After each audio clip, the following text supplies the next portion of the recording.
Good morning students, कैसे हैं सब बेटा। होप आप सब सेफ़ हो बेटा घर पे। हमारा जो फंडामेंटल्स ऑफ इंश्योरेंस है बेटा, उसकी मैंने आपको वीडियोस हैं जो सेंड की थी।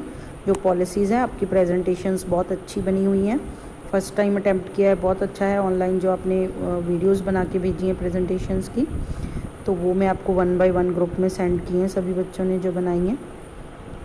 तो आज हमारा जो टॉपिक है वो है फंक्शंस ऑफ एजेंट। जो एक एजेंट है उसके क्या फंक्शंस हैं, तो वो कौन सा फॉर्म है जो फिल कराता है, जिसको हम प्रपोजल फॉर्म बोलते हैं, और कौन से अदर फॉर्म्स हैं जो वो फिल कराता है, और प्रपोजल फॉर्म में क्या क्या इन्फॉर्मेशन है जो उसने कलेक्ट करनी होती है। तो प्रपोजल फॉर्म है जो, वो हमने पहले भी क्लास में डिस्कस किया था कि जब हम कोई भी इंश्योरेंस पॉलिसी लेना चाहते हैं तो उसके लिए जो फर्स्ट फॉर्म हम फिल करते हैं, जिसको हम एप्लीकेशन भी बोल सकते हैं, उसको हम प्रपोजल फॉर्म बोलते हैं।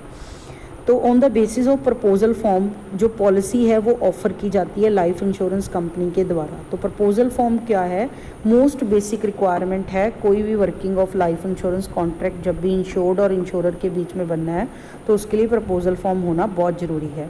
प्रपोजल फॉर्म है जो वो फिल किया जाना चाहिए प्रपोजर के द्वारा। हु में अवेल द गाइडेंस ले सकता है जो इंश्योरेंस एडवाइज़र है फिल करने में उसकी। तो एक जो बंदा पॉलिसी लेना चाहता है बेसिकली तो उससे लेना चाहिए कि वो अप्लाई करना चाहता है कंपनी को कि मैं इंश्योरेंस पॉलिसी लेना चाहता हूँ। तो एप्लीकेशन फॉर्म है जो वो एजेंट के थ्रू भरवाया जाता है। तो बेसिक इन्फॉर्मेशन है जो प्रपोजल फॉर्म में उसमें भरी जाती है, उस बंदे की लाइफ के बारे में, उसकी एज कितनी है, उसका एड्रेस, उसका एजुकेशन, उसकी एम्प्लॉयमेंट कितनी है, उसकी मेडिकल हिस्ट्री क्या है, उसका हेल्थ, फैमिली का हेल्थ स्टेटस क्या है, इनकम लेवल उसका क्या है, ताकि वो किस्तें भर सकता है या नहीं। तो ये चीज़ें सारी देखने के लिए प्रपोजल फॉर्म है जो उसमें पूछी जाती हैं। अगर an extra sheet of paper भी अटैच की जाती है प्रपोजल फॉर्म के साथ, अगर कुछ और इन्फॉर्मेशन है जो वो उसके साथ शेयर करनी है जो फॉर्म में पूरे में प्रपोजल फॉर्म में फिल नहीं हो पाई कहीं। On the basis of this information जो दी जाती है प्रपोजल फॉर्म में, इंश्योरेंस कंपनी असेस करती है कि इस बंदे की इंश्योरेबिलिटी बनती है कि नहीं। तो उसके बारे में इंफॉर्मेशन प्रोवाइड करती है कि जो प्रपोजल फॉर्म में इंफॉर्मेशन देगी है उसके बेसिस पे हम बताएगी कि हम आपको पॉलिसी इशू कर भी सकते हैं या नहीं कर सकते। तो लाइफ इंश्योरेंस है अंडरराइट करेगी, यूटिलाइज़ करेगी उस इंफॉर्मेशन को, ताकि फैमिली हिस्ट्री और सारे को अमाउंट देख के अमाउंट ऑफ प्रीमियम है जो उसको डिसाइड किया जा सके। प्रपोजल फॉर्म की एक कॉपी जो है, इवन वो डॉक्यूमेंट जो है वो खुद जो इंश्योरेंस करवाना चाहता है बंदा प्रपोजर, वो भी रख सकता है। तो उसके बाद जो अगर इंश्योरेंस पॉलिसी एक्सेप्ट हो जाती है, एक्सेप्टेंस भेज दी जाती है, तो पॉलिसी है जो फॉर्मल डॉक्यूमेंट है जो इशू करती है कंपनी की तरफ से किया जाता है। तो लाइफ इंश्योरेंस है जो स्टार्ट ही किससे होती है, प्रपोजल फॉर्म से होती है। एक standard printed form proposal form होता है जो सबसे सेम फॉर्म है जो फिल करवाया जाता है इंश्योरेंस कंपनीज के द्वारा। और जो इंश्योरेंस कंपनी है डिफरेंट फॉर्म्स हैं जो उसने कंप्लीट करवाती है आपसे, और उस इंफॉर्मेशन को आगे वो रेलिवेंट डाटा है जो उसको यूज़ करती है। तो प्रपोजल फॉर्म जो है उसमें क्या क्या इन्फॉर्मेशन होती है, तो ये ड्यूटी एजेंट की है सबसे ज़्यादा कि उसने आपको सारी जो है इंश्योरेंस पॉलिसीज़ के बारे में बताना है, और जिस तरह की इंश्योरेंस पॉलिसी आपको सूट करती है वो आपको रिकमेंड करनी है और आपका प्रपोजल फॉर्म है जो फिल करवाना है। तो प्रपोजल फॉर्म में basically name of the person, correct name है जो वो बंदे का होना चाहिए जो उसके डॉक्यूमेंट्स में हो, जिसके बेसिस पे वो क्लेम है जो कर सके। सेकेंड, उसकी नेशनलिटी क्या है, इंडियन नेशनलिटी है जो वो उसको माप करता कोई डॉक्यूमेंट प्रूफ उसके पास होना चाहिए कि वो नेशनलिटी उसकी इंडिया की है या किस कंट्री की है। थर्ड है ऑक्यूपेशन, उसका क्या ऑक्यूपेशन है, क्या कब है, उसमें कितना रिस्क इन्वॉल्व है, क्या उसकी जॉब है, उसके बारे में इंफॉर्मेशन है जो मांगी जाती है। फोर्थ है एज, एज बंदे की कितनी है, डेट ऑफ बर्थ का उसके पास प्रूफ होना चाहिए, चाहे म्यूनसिपैलिटी का रिकॉर्ड हो सकता है, बर्थ सर्टिफिकेट हो सकता है, स्कूल और कॉलेज का कोई सर्टिफिकेट है जो हो सकता है, गवर्नमेंट के द्वारा कोई सर्विस बुक जो मेंटेन की जाती है वो हो सकता है, और पासपोर्ट गवर्नमेंट इशू करती है वो हो सकता है, तो ड्राइविंग लाइसेंस हो सकता है, तो जिस पे उसकी एज मेंशन की गई हो। नेक्स्ट है नॉमिनी, किस बंदे को वो नॉमिनी बनाना चाहता है, आफ्टर अगर उसकी डेथ हो जाती है पर्सन की तो उसका क्लेम किस बंदे को दिया जाए, तो नॉमिनी उसमें मेंशन करवाया जाता है। Detail of other life insurance policies, अगर आपने कोई और भी इंश्योरेंस पॉलिसी ली है तो उसकी डिटेल्स भी उसमें मांगी जाती है। नेक्स्ट है additional information for female proposer, अगर जो बंदा अप्लाई कर रहा है इंश्योरेंस के लिए वो मेल ना होके फीमेल है तो कुछ एडिशनल इन्फॉर्मेशन ली जाती है, लाइक उसकी क्वालिफिकेशन क्या है, उसकी अपनी एवरेज मंथली इनकम क्या है, उसके हस्बैंड की इनकम क्या है, उसका सोर्स ऑफ इनकम क्या है, ठीक है, हस्बैंड का बिजनेस क्या है, तो उन सारी चीज़ों को कंसीडर करते हुए देखा जाता है। और इवन प्रेगनेंसी की कौन सी, अगर वो प्रेग्नेंट है तो उसकी कौन सी स्टेज चल रही है, तो ये चीज़ें भी फीमेल्स को इन्फॉर्मेशन है जो भरनी होती हैं अगर फीमेल प्रपोजर है। नेक्स्ट है फैमिली हिस्ट्री क्या रही है, कोई बंदे को कोई हेरिडिटी, कोई इन्फेक्शन, कोई कॉन्टीजेंस डिसीज़ तो नहीं रहे हैं फैमिली को, तो उसकी फैमिली हिस्ट्री के बारे में इंफॉर्मेशन पूछी जाती है। Next name of medical attendant, अगर बंदा बीमार होता है ये पर्सन, तो उसको कौन मेडिकली अटेंड करेगा, हेल्प करेगा, ताकि उस बंदे की मेडिकल हिस्ट्री अगर है कोई तो उससे उसको वेरीफाई किया जा सके। नेक्स्ट आपके पास है डेक्लेरेशन। लास्ट में फॉर्म के डेक्लेरेशन का एक कॉलम बना होता है जिसमें उसने साइन करने होती हैं टिक करके कि जो भी इन्फॉर्मेशन मैं दे रहा हूँ ऊपर वो सारी इन्फॉर्मेशन ट्रू है, मैं इसको डिक्लेयर करता हूँ, तो डिक्लेरेशन का फॉर्म बना होता है। उसके बाद पॉलिसी फॉर्म्स, कौन कौन से पॉलिसी फॉर्म्स इशू होते हैं, एक प्रपोजल फॉर्म था, और पॉलिसी फॉर्म्स कौन कौन से होते हैं, कवर नोट होता है। तो कवर नोट क्या है, सेकेंड इंपॉर्टेंट डॉक्यूमेंट है कवर नोट, क्योंकि जब आपने पॉलिसी करने के लिए दे दी है और आपने प्रीमियम फिल कर दिया है, लेकिन अभी तक आपके पास पॉलिसी बनके नहीं आई है इंश्योरेंस की, तो उसके टाइम पीरियड का जो गैप है, अगर आपके साथ उस दौरान कोई मिस हैपनिंग हो जाती है, जहां आपने नॉन लाइफ इंश्योरेंस पॉलिसी कराई है, आपकी गुड्स को कोई नुकसान हो जाता है, जिन चीज़ों के लिए आपने इंश्योरेंस करवाया है, मान लो फायर का कराया है या मेराइन का करवाया है, तो उस टाइम पीरियड की मिस हैपनिंग के लिए भी आप क्लेम कर सको, उसके लिए आपको एक कवर नोट इशू किया जाता है। इट मीन्स प्रपोजल फॉर्म आपने फिल भर के दिया, प्रीमियम आपने फिल कर दिया, पॉलिसी आपकी एक्सेप्ट होगी, लेकिन उधर से अभी तक आपको पॉलिसी बन के नहीं आई है जिसके बेसिस के ऊपर आप क्लेम कर सको, तो उस पीरियड को, गैप को भरने के लिए कि उस दौरान कोई नुकसान होता है, तो उसके लिए आपको कवर नोट कंपनी की तरफ से इशू किया जाता है। थर्ड आपके पास है certificate of insurance. Third document is used in non life insurance policies, certificate of insurance it is use non life insurance में किया जाता है। मोटर इंश्योरेंस में कंपलसरी है इंश्योरेंस इशू करना सर्टिफिकेट ऑफ इंश्योरेंस, जिसमें मेंशन किया जाता है नंबर, सीरियल नंबर क्या है व्हीकल का, ठीक है, और जो व्हीकल यूज़ किया जा रहा है उसका चैसी नंबर क्या है, मॉडल कौन सा है, उसका मेक कौन से ईयर की है, ठीक है, उसकी कैपेसिटी क्या है, एड्रेस क्या है, इंश्योर्ड बंदे का जिसने इंश्योरेंस करवाया है, इसकी एक्सपायरी डेट क्या होगी इंश्योरेंस की, तो वो सारी चीज़ें मोटर इंश्योरेंस में मेंशन की जाती हैं। सर्टिफिकेट ऑफ इंश्योरेंस है जो मेराइन जो पॉलिसीज़ हैं, कार्गो पॉलिसीज़, उनमें भी इशू किया जाता है, क्योंकि उसमें ओपन डिक्लेरेशन पॉलिसी हो सकती है, स्पेशल डिक्लेरेशन पॉलिसी हो सकती है, तो उन सभी पॉलिसीज़ में जो मेराइन कार्गो इंश्योरेंस है सर्टिफिकेट, वो भी इशू किया जाता है। नेक्स्ट आपके पास है पॉलिसी। उसके बाद एक कवर नोट दे दिया, अगर नॉन लाइफ इंश्योरेंस है तो उसमें आपको सर्टिफिकेट ऑफ इंश्योरेंस मिल गया, और अगर उसके बाद आपको क्या इशू होएगी, पॉलिसी बन के आ जाती है आपके पास। The contract is completed when offer is followed by unqualified acceptance. Offer आपने की प्रपोजल फॉर्म के जरिए, उधर से वो एक्सेप्ट होगी बिना किसी क्वालिफाइड किए उसको, तो उसको हम कॉन्ट्रैक्ट बोलेंगे। तो कॉन्ट्रैक्ट है नॉर्मली कॉमन फॉर्म होता है जो सबके लिए सेम होता है, तो इंश्योर्ड और इंश्योरेंस के बीच उसमें सारी टर्म्स कंडीशन नोट डाउन की गई होती हैं, और वो पॉलिसी बनके जो है इंश्योरेंस कंपनी की तरफ से इंश्योर्ड के पास आ जाती है। Policy is normally divided into the following parts. कौन कौन सी चीज़ें होती हैं पॉलिसी में? फर्स्ट है हेडिंग होता है उसका, हेडिंग में उसकी डिटेल दी गई होती है इंश्योरेंस कंपनी की, कौन सी इंश्योरेंस कंपनी की तरफ से ये इंश्योरेंस किया गया है। सेकंड आपका प्रीमिएबल होता है, इंट्रोड्यूस करता है parties to the contract, insured कौन है और इंश्योरर कौन है। थर्ड है operating clause, the clause sets out to the nature of insurance, company कौन सा इंश्योरेंस है जो आपको ग्रांट कर रहा है, कौन कौन सी पैरल्स या कौन कौन सी जो चीज़ें हैं वो कवर की गई हैं इंश्योरेंस पॉलिसी में, उसको ऑपरेटिंग क्लॉज बोलते हैं।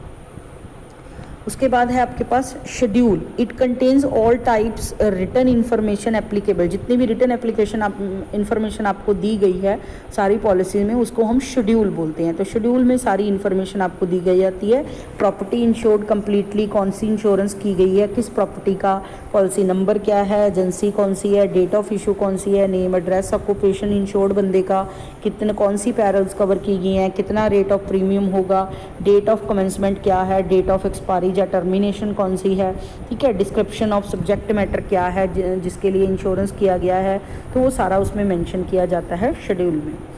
उसके बाद आपके पास है एक्सेप्शंस। एक्सेप्शंस बहुत इंपॉर्टेंट है, पॉलिसी में लिखी गई होती हैं एक्सेप्शंस। एक्सेप्शंस है कि कौन कौन सी चीज़ों को इंक्लूड नहीं किया गया है, दो पैरल्स हैं कि इस तरह का इंश्योरेंस कवर है, अगर इससे नुकसान हो जाए कवर है, तो कौन सी चीज़ों को इंक्लूड नहीं किया गया है उसको हम एक्सेप्शंस बोलते हैं। तो एक्सेप्शंस मेंशन करनी बहुत ज़्यादा ज़रूरी है पॉलिसी में। नेक्स्ट है सिग्नेचर। पॉलिसी है जो साइन की जाती है on the behalf of the company, जो मैनेजर या ऑथराइज ऑफिसर है जो कंपनी का, उसके द्वारा नीचे साइन किए जाती हैं। नेक्स्ट आइटम जो पॉलिसी में गिवन होती है दैट इज़ कंडीशंस दी होती हैं। Conditions governs the contract, normally they are printed on the back of the policy की जाती हैं। In fact they should be printed on the face of the policy होनी चाहिए above the signature to make sure that the conditions हैं जो वो सारी उन्होंने पढ़ ली हैं और उस कंडीशंस के साथ वो एग्री है। तो जनरली, लेकिन कंडीशंस जनरली पेज के पिछली साइड पॉलिसी के लिखी गई होती हैं। Endorsements governs the contract. There may be limit or emphasize the risk granted by the printed form of policy. तो endorsements क्या है?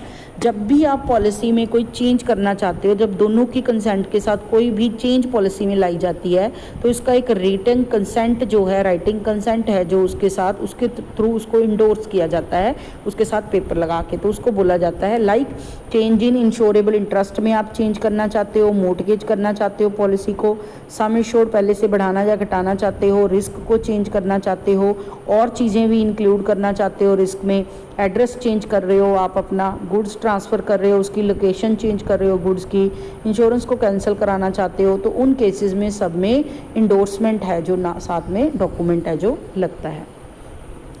नेक्स्ट वन है वारंटीज़। तो वारंटीज़ क्या है बेटा? वारंटीज़ हैं आपका कि जैसे कि हमारी इम्प्लाइड वारंटीज़ एंड गारंटीज़ हमने पढ़ा हुआ है, इसी तरह इम्प्लाइड और एक्सप्रेस कंडीशंस बहुत सारी हैं जो इंश्योरेंस पॉलिसी के ऊपर भी लागू होती हैं। तो जो वारंटीज़ हैं वो टर्म्स एंड कंडीशन है पॉलिसीज़ की एक तरह की, कि कौन कौन सी टर्म्स एंड कंडीशंस हैं जो अप्लाई होंगी इंश्योरेंस पॉलिसी पे।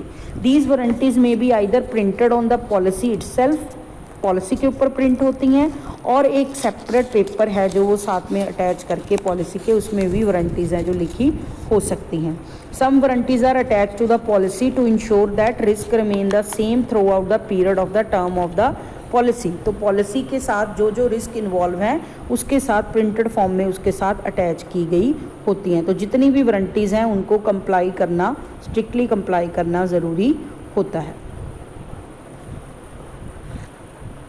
नेक्स्ट चीज़ है बेटा construction of policies.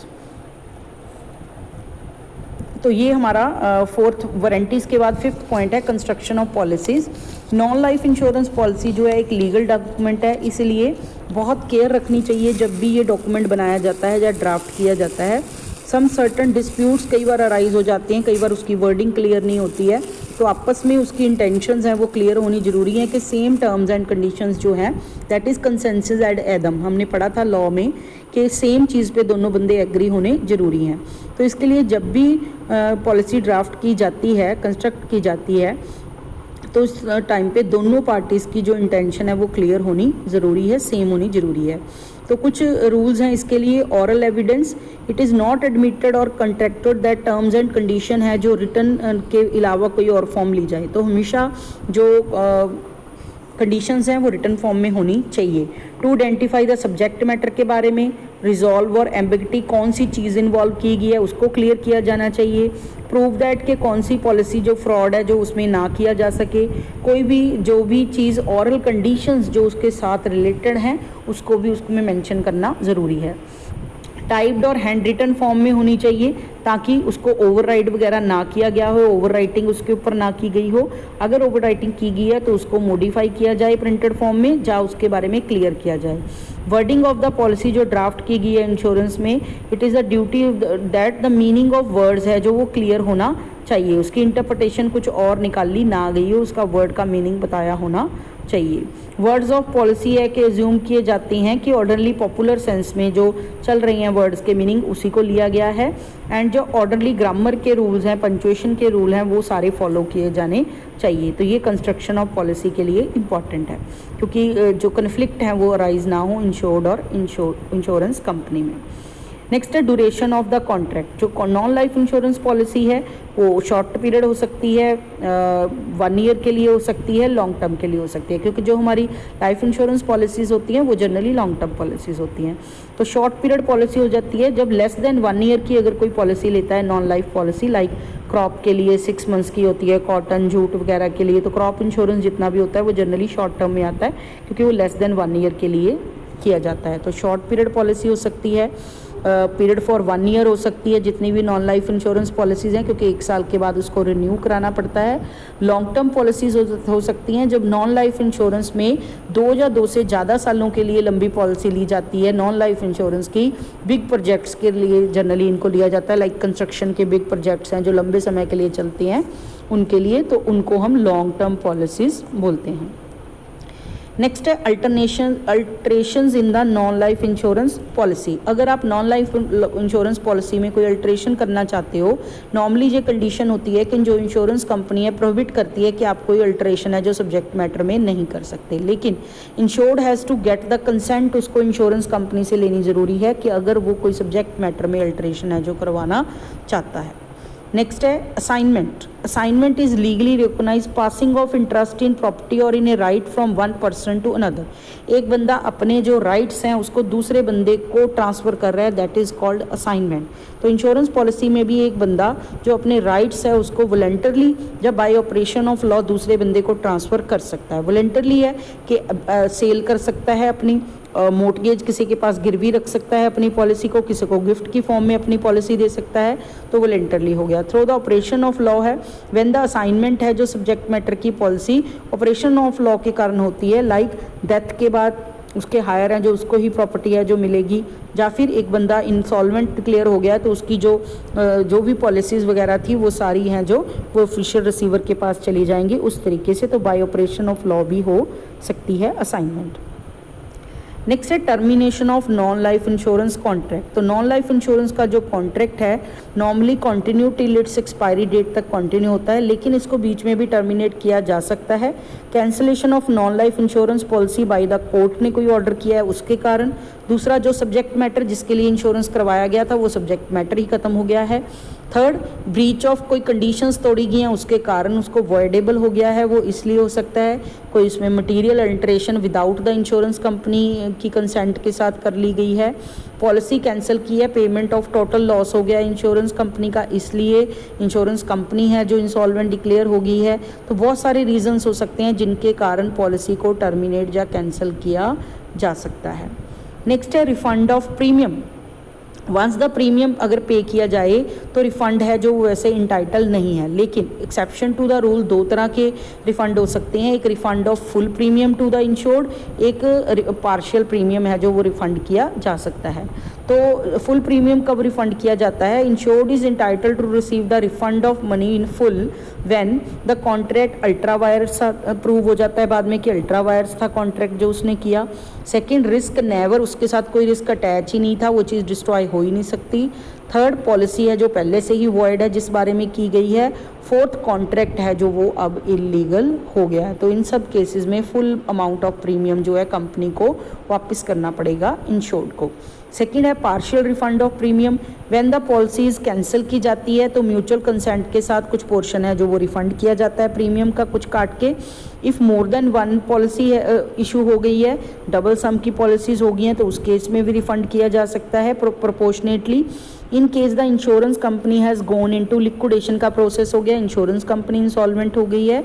In case of fraud on the part of the insurer, insurance company ने कोई फ्रॉड किया है तो उसके बाद भी पार्शियल रिफंड है जो उससे क्लेम किया जा सकता है। तो ये थे कुछ फॉर्म्स और चीज़ें जिनको ध्यान में रखा जाता है जब भी इंश्योरेंस पॉलिसी की जाती है। लास्ट इसमें है रिन्यूअल नोटिस।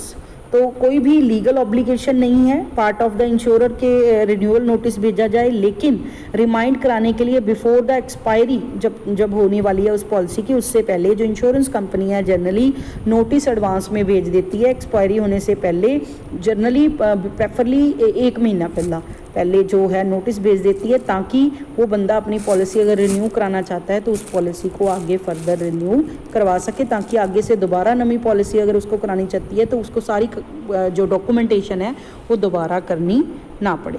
तो ये था बेटा ओवरऑल आपका functions of agent proposal form and other forms के बारे में। आपकी बुक में सारे फॉर्म्स जो हैं LIC वगैरह के उसकी कॉपीज़ हैं जो दे रखी हैं, आप एक बार उन फॉर्म्स को देख सकते हो। तो मिलते हैं बेटा नेक्स्ट वीडियो में।